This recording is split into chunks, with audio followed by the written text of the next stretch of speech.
Let's now go over the risk assessment process. As a note, I followed the guidelines of NIST.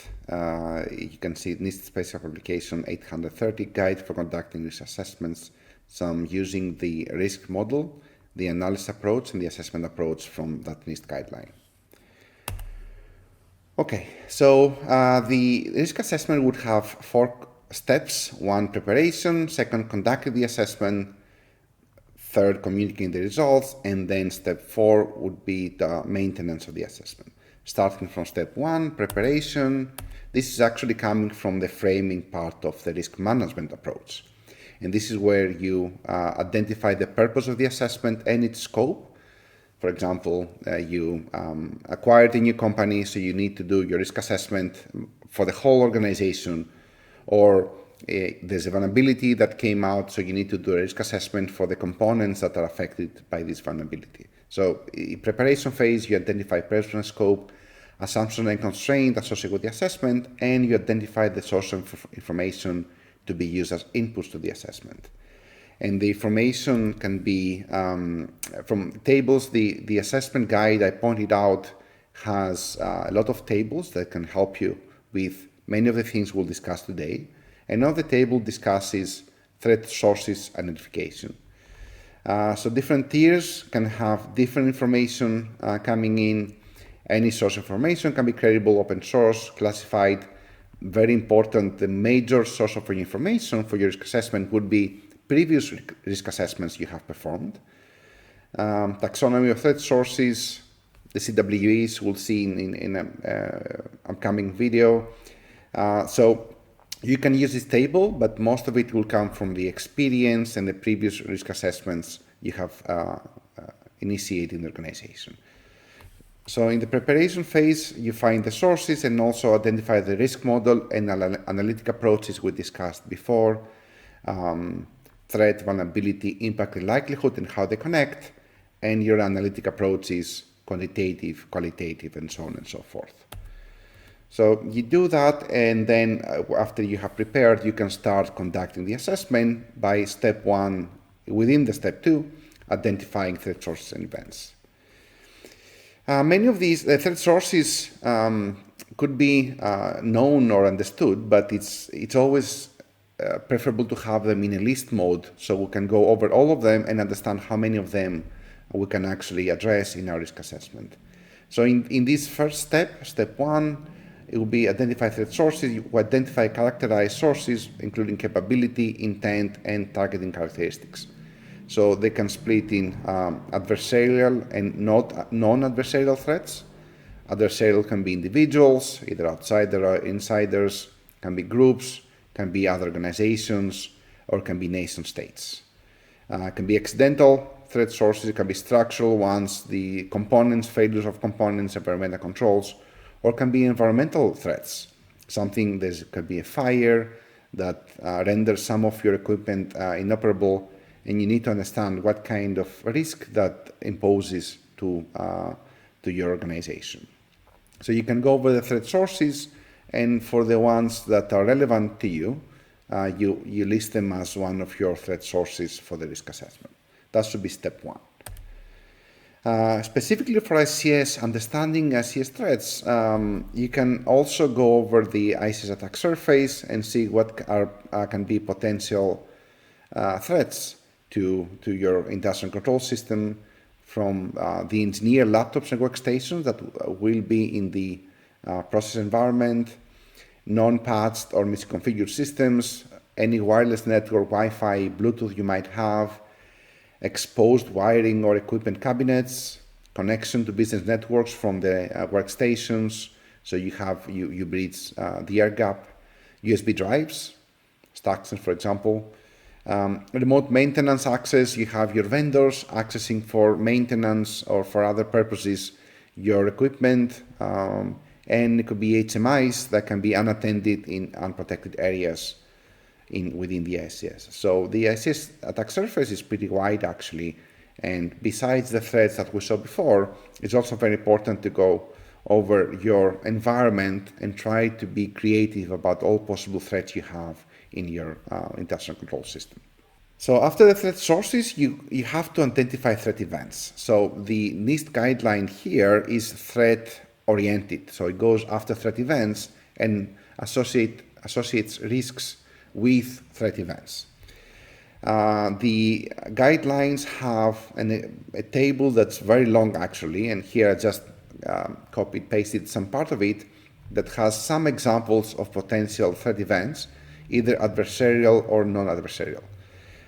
An example would be of an adversarial threat event could be network scanning, network sniffing of exposed networks, gather information using open source discovery, perform reconnaissance, and malware-directed reconnaissance.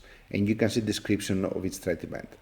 So as an example of your risk assessment, you can take every threat event and list it and actually start the process by listing any event. But you can also discard some of them if they're not relevant to the purpose and the scope of your current risk assessment. On the non-adversarial side, it can be other things like accidental spilling of information, mishandling of information, incorrect privilege settings. Some user may have administrative privilege for no business purpose. Unreadable displays, something happens you cannot read because the equipment is too old. Or things like earthquakes, and this makes the facility inoperable. So what is the risk associated with this threat event that's non-adversarial? So step 2 would be to identify the threat events.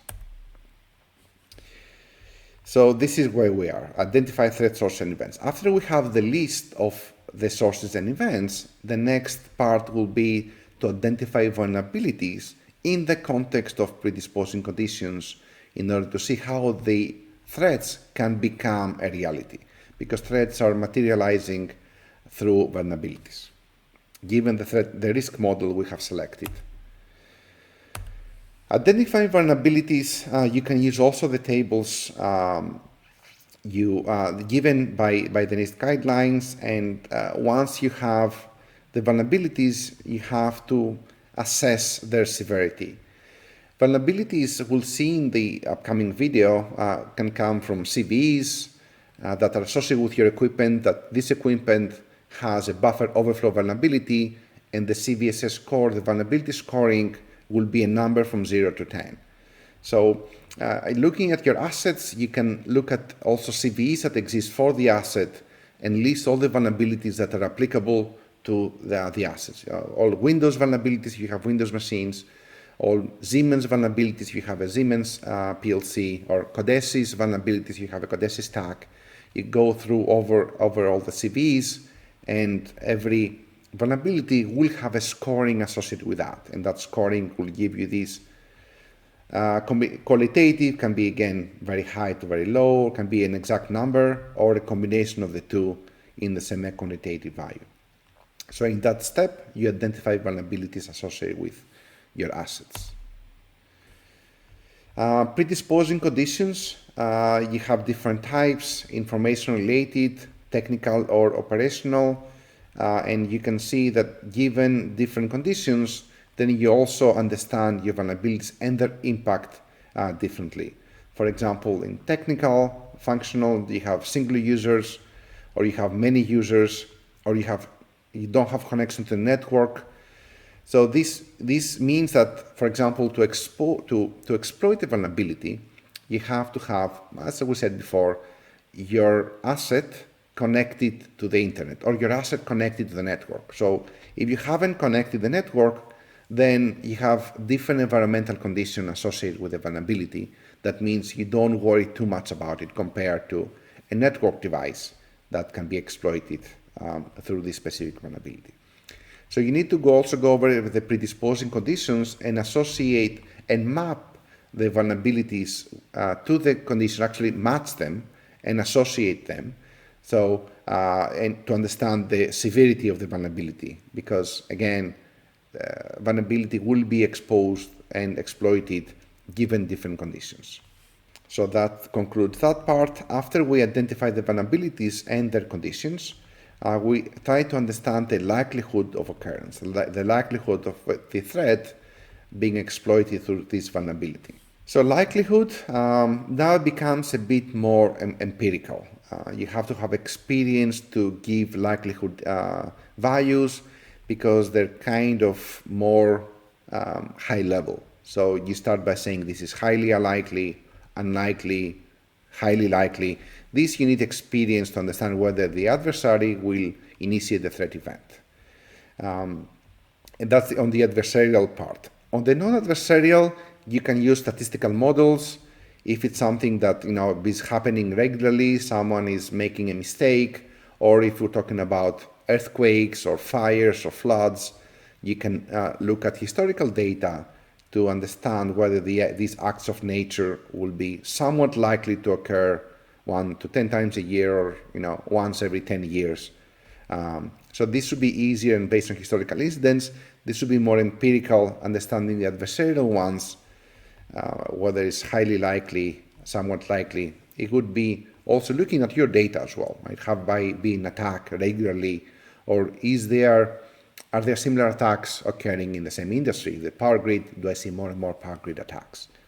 To assign a likelihood to the threat event initiation. So that would be this step, 2.4, determine likelihood.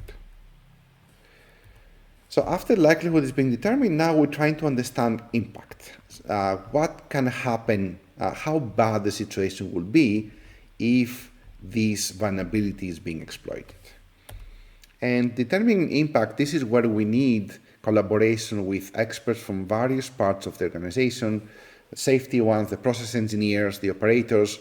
They have to come together to fully understand the impact of a vulnerability exploitation. Going back to the tables given by the assessment guidelines, there are different types of impacts. I have a subset of them here. One impact can be harm to operations. You cannot do your business functions, or you cannot do them in the future, or you have financial costs. You have generally harm that affects your operations. Another type of impact would be harm to assets. You have damage to your physical facilities, an explosion. You have damage to your information systems. You cannot access your networks because of a DOS attack. You have loss of intellectual property because of data loss. You lost access.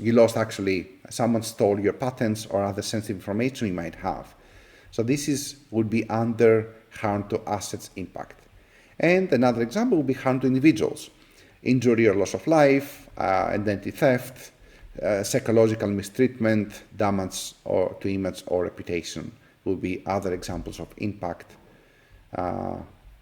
adverse examples of adverse impact.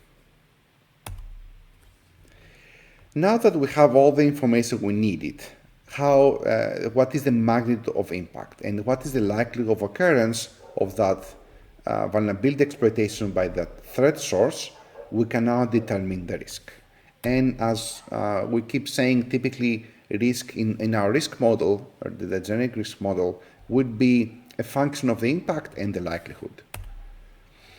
So given the likelihood, very low to very high, and the impact, very low to very high, you create this matrix that gives you your risk matrix. And here you say, it's very easy to understand if something has very low likelihood of happening and has very low impact, your risk is very low, right? You don't get too much.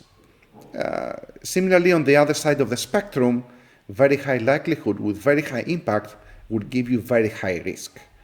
The more interesting part will be the middle side, what's happened with moderate likelihood, with moderate impact. That's more unique to you, and that will be fed to you by the risk, the framing part of the risk management approach. And where you also introduce your risk tolerance also comes at the framing component of risk management. So this is where you determine the risk, assuming likelihood and impact. And after you have the risk list, you have now a value next to them saying moderate, high, very low, and so on and so forth. So you can rank them by criticality and start addressing the ones that are very high, and then the ones that are high, and then the moderate ones, and maybe you can choose to ignore or accept the risk of the low and very low risk events. So this finishes step 2. Step 3, you communicate those results to the decision makers. in order to provide decision given a budget, or maybe create a budget for addressing those risks. And then the step 4 would be to maintain that assessment and ensure that it's always up to date. And that would finish the risk assessment for Pearson technology.